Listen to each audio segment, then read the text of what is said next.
Hi everyone, welcome back to my channel, or welcome if you guys are new. In today's video, I wanted to talk about my New Year's resolutions. So my makeup related, YouTube / Instagram related 2022 goals. I am the kind of person that does set goals in the new year. I don't try to set like unattainable goals. So for instance, in my personal life, a goal of mine is to stop drinking Coke.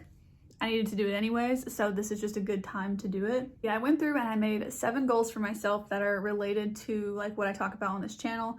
So I just wanted to go ahead and talk to you guys about them. I feel like making a video about them is something that I can refer back to later and also hold myself accountable with, but also just to let you guys know so that if I make any changes throughout the year and it's related to these goals, then you can be expecting it. So the first goal that I have is to just use up some of my makeup, and I have started a project pan. That was my most recent upload, so if you guys missed that video, I can have it linked in the eye and down below for you. But yes, that is one of my major goals for the year, is to stick to the project pan and use up some of my makeup, because I have way too much makeup for one person to use before any of this expires. So before I bring on more makeup, I need to be using up some of the stuff that I have. So that's really important to me. And then that kind of leads us into the second goal. The second makeup goal that I set for myself is to stick to my low buy. So similar to how I want to use up makeup, I want to refrain from purchasing a lot of new makeup. I talked a lot about this as far as my low / no buy. Again, that's another video I can have linked everywhere for you. But that's just, again, a huge goal of mine. It's why I made that video. It's why I set up that low buy. So it's something I want to stick to. And specifically with this, I would like to avoid impulse purchases. I can sometimes get sucked into drugstore makeup being more affordable, and you know, it only costs $3, and so why don't I just pick it up? But I really want to refrain from that, because regardless of the price, one item is one item and it takes up space. Yeah, I just want to refrain from making impulse purchases. Number 3 is something that I want to improve on as a YouTube viewer and an Instagram consumer. So what I mean by this goal, and the goal is to comment on more posts and videos. So let me just like walk you through. When I choose someone's YouTube video to watch, I click it, I automatically click the like button. That's what I do. I'll click the video, click like, and then I'll click full screen if I'm gonna turn my phone and watch it like that. Every single time I choose a video, I thumbs it up, because you know the thing where if you go into the grocery store or any kind of retail store and you're really happy, you might leave there and be like, oh wow, that was great. But if you go in there and you have a bad experience with like customer service or something, you are more likely, not you and specifically, but just in general, a person is more likely to leave a negative review than a positive one. So it's a personal goal in my life that when I go into a store, if I have a really positive experience, I either A, like to leave the store a review, or B, there was an instance not too long ago, like within the last year, that I went into a store that's honestly usually a bit cluttered and messy. I went to the store and there was an employee there really organizing everything. And specifically, she was organizing the makeup and beauty department, which I frequently visited. So that really meant a lot to me, because it's usually kind of a mess, and she was going through and making it look really great. And I've never seen anyone do that there before. So I spoke to the manager of the store and I just told him that I think she's doing a great job, and I really appreciated when I walked in the store. I could tell a visible difference of how the store and my shopping experience went because of that employee. So that's a goal in my personal life, and I kind of want that to reflect in like the virtual life that I have with you guys. So when I click on one of your videos and I watch them, like I said, I automatically give a thumbs up, because if I dislike a video, now for me to actually dislike a video, it has to be like really hateful or just rude, something that's like kind of a cash grab, and I feel like it's just false advertisement, like things like that. I very, very rarely dislike a video. However, if there's a video that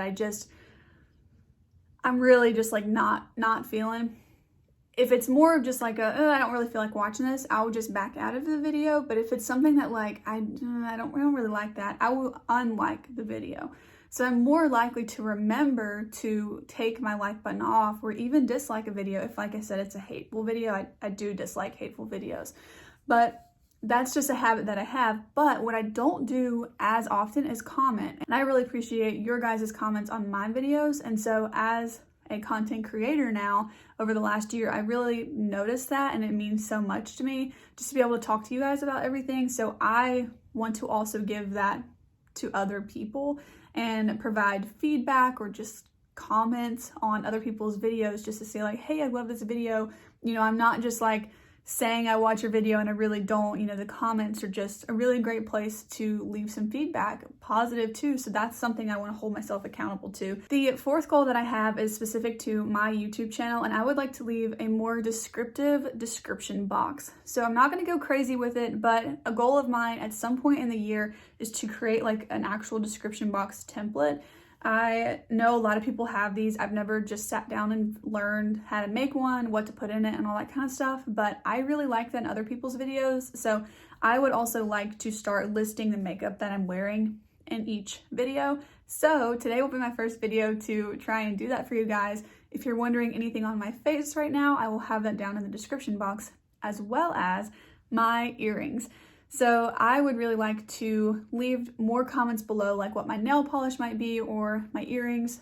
There might be one or two things when, you know, I can't really list it. Like for instance, this shirt was from TJ Maxx and I can't really link it for you guys, but I might just be able to say like, this is from TJ Maxx. So I'm a little bit more concerned with like listing what the product is versus an actual link. And then with like earrings like this, I would probably link the shop, especially because these are from a shop called Hello Morning Sunshine, and it's a small business that I would love to support. So I would definitely love to leave a link for businesses like this. So it's going to be a little bit different, and there's going to be some trial and error over the next year, but just in general, I would like to just leave you guys more information in my description boxes, because as a consumer, I really like that on other people's channels. So that's something I want to spend a little bit more time on, which that can lead us to my next point. So my fifth goal is to support more small or indie brands.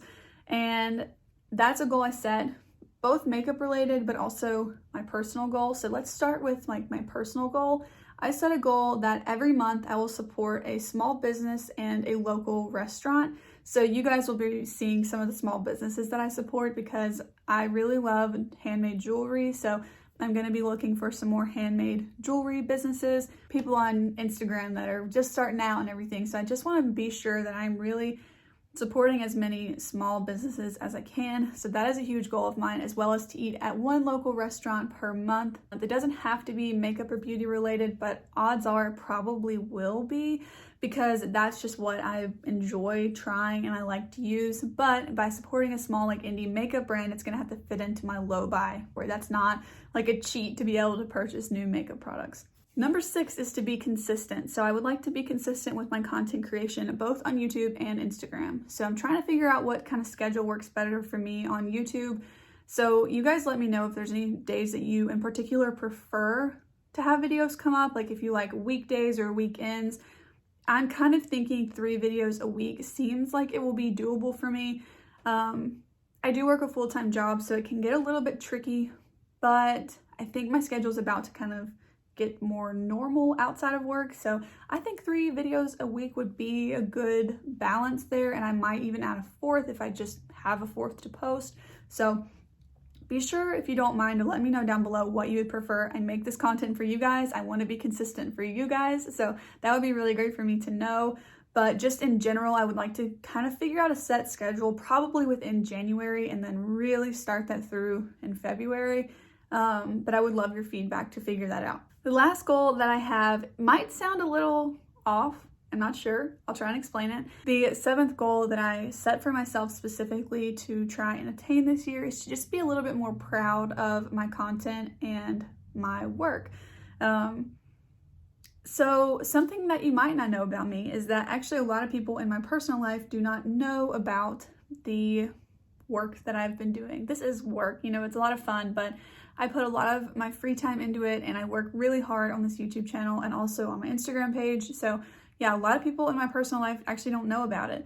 And that's something that's not necessarily my goal, is to like, you know, share it to my personal social media accounts or anything like that. But I just want to be a little bit more like proud of it, less embarrassed, and less shy. I think shy is probably a better word than embarrassed for it, but yeah, I work really hard on this, and this is something that I'm passionate about, so I want to be more proud of the work that I'm doing. So hopefully that makes a little bit of sense, and it's not like kind of a weird goal to have, but just in general, yeah, I just want to be like more proud of what I'm doing. But yeah, my 9 to 5 job is really cut and dry. Like I work an office job, so there's just not a lot of creativity with it, and I kind of knew that going into the profession that I'm in, but I really thrive on creativity. It's why I like creative makeup looks. It's why I like colorful makeup looks every now and then. It's just me, and this is like my creative outlet. It's just something that I'm really excited about, and I hope that these goals can kind of make you excited about the content that's to come on my channel, because this is something that I really am passionate about. It makes me excited for the next year, and that's why I wanted to create this goals video. So I really hope that you guys enjoyed kind of hearing the 7 goals that I've set for myself as far as my like makeup and like passionate side of the content creating sort of thing goes. I'm happy with the goals I've set. I feel very content with them. I feel like some of them will push me a little bit more than others, and some of them are just things that I think will help me stay true to what's important to me, and at least that's what I'm hoping for. So that is going to be it for today's video, but yeah, if you enjoyed today's video, please go ahead and give it a thumbs up, and also consider subscribing to my channel so you guys can see over the next year how my 2022 makeup goals continue. And I'll see you guys in the next one. Bye!